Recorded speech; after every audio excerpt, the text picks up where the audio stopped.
Bonjour, voici une capsule portant sur les graphes valués et les graphes orientés.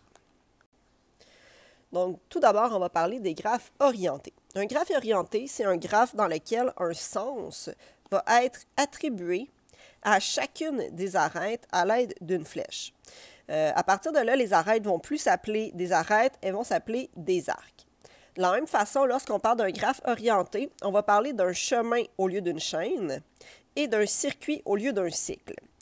Donc, le chemin qui était de se promener sur le graphe en suivant les arêtes, bien, à ce moment-là, le chemin va être de se promener en suivant les arcs sur notre graphe. Le circuit, même chose, c'est comme un cycle, donc on va revenir. C'est un chemin qui revient à son point de départ. On va parler d'un chemin ou d'un circuit simple s'il ne comporte pas de répétition d'arc.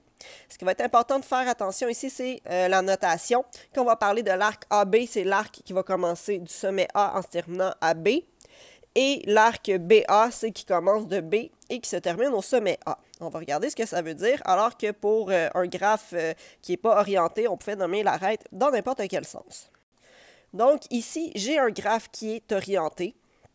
Donc, on a un graphe où on voit que sur chacune des arêtes, on a une petite flèche. Donc, ça veut dire que mes arêtes vont s'appeler des arcs. Donc, quand je parle de DE, de FD et de GF, à ce moment-là, donc tout simplement, je vais dire que ce sont des arcs.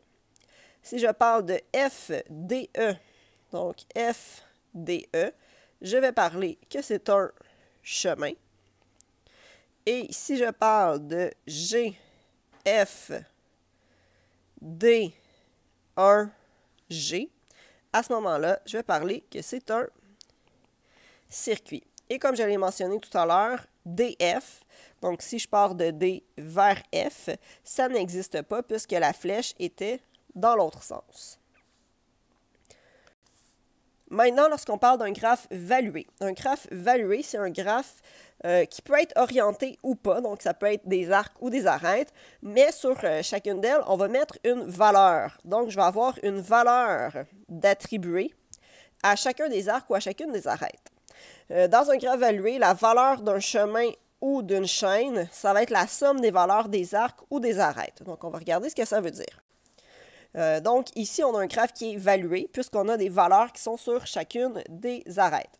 Donc, la valeur de CE, donc si je regarde, CE est ici, bien, sa valeur, elle est inscrite au centre C4. La valeur de la chaîne ADEC, je vais donc faire 9 plus 8 plus 4. Qui donne 21. Donc, la longueur de la chaîne ADEC, 21.